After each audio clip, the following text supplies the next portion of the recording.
So what's up? This is Mike Damiani, Associate Editor at GameTrailers.com, and I'm here to give you a first take on Resident Evil 6. I recently got to check it out at E3. Capcom had the game on the show floor, and it was basically broken into three campaigns. There's one for Leon, there was one for Chris, and there was one for the new character Jake, aka Wesker Jr. And if you've seen any of this before, you might notice that one of our other editors, Patrick Morales, did a first take about the kind of the Leon campaign. So I'm not going to go too much into depth because it's exactly kind of the same thing that was at Captivate this year. I will say, though, that I echo the sentiments of others that the Leon campaign felt more like a throwback to the older style of Resident Evil. And by throwback, I mean the kind of dark, gothic atmosphere. I mean, it wasn't a gothic setting, but it definitely had that vibe that you were a chilling sense of horror, I would say.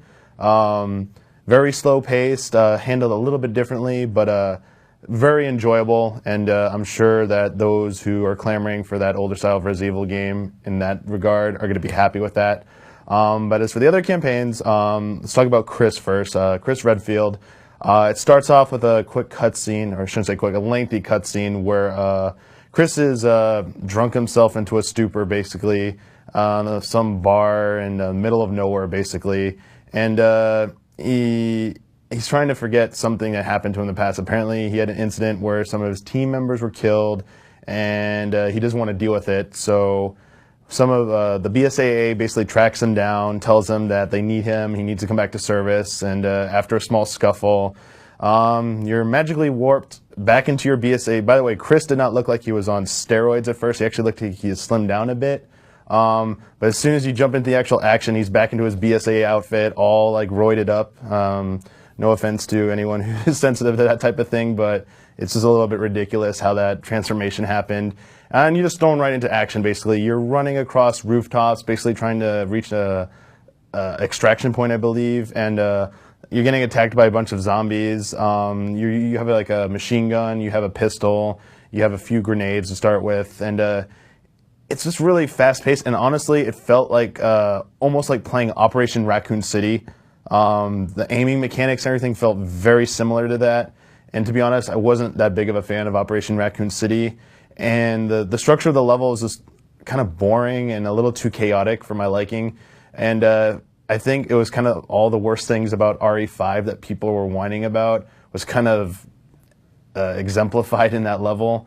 It was still interesting to play, but I would say it was kind of the worst of the three. And it wasn't completely terrible, but I really hope that that was the one-time example, and they developed Chris's missions into something a little bit more entertaining, engaging, and has a little bit more depth other than this running gun. The one thing I'll also say is that the cover system's a little weird. You aim, or you ready your weapon, basically, and if you do that near cover, Chris will take cover. Sometimes it prompted an icon that you could do it. Some other times it just kind of happened.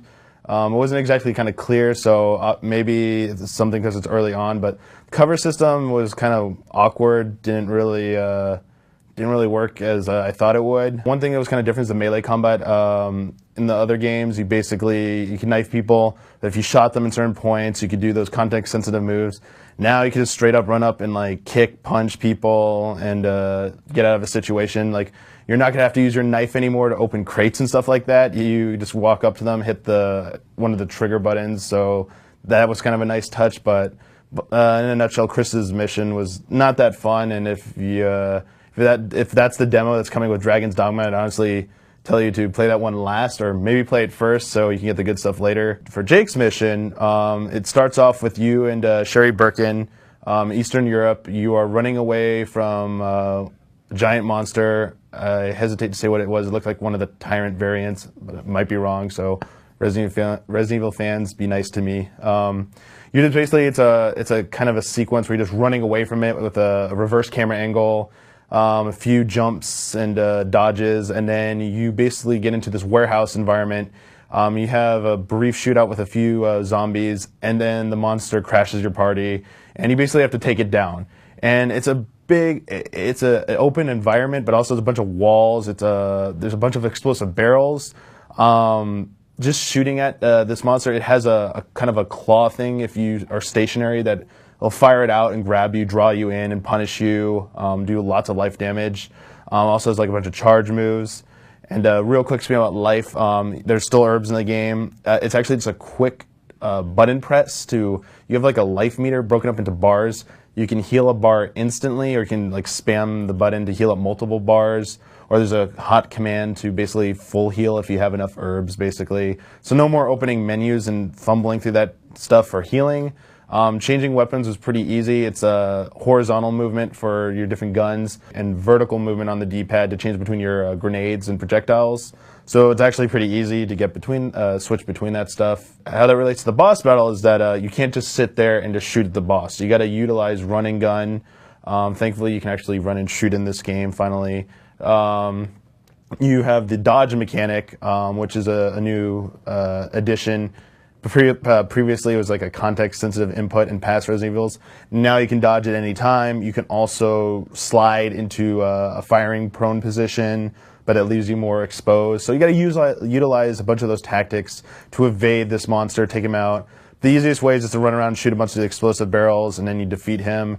And that was pretty much it for Jake's mission. Overall, I would honestly say that I was really anticipating Resident Evil 6, and I guess I'm kind of like back to neutral on it. I was kind of excited, neutral.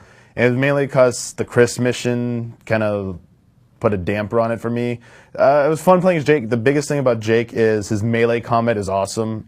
He has a lot. It seems like he has a lot more moves. He seems like he moves a little bit faster. Is the most agile of the 3 playable characters, and Sherry as a partner seemed to be okay, and that's one thing. There didn't seem to be any issues with the AI for your partner, so no Sheva shenanigans so far. And then the Leon part was probably the best. Hopefully that vibe continues through the rest of Leon's mission.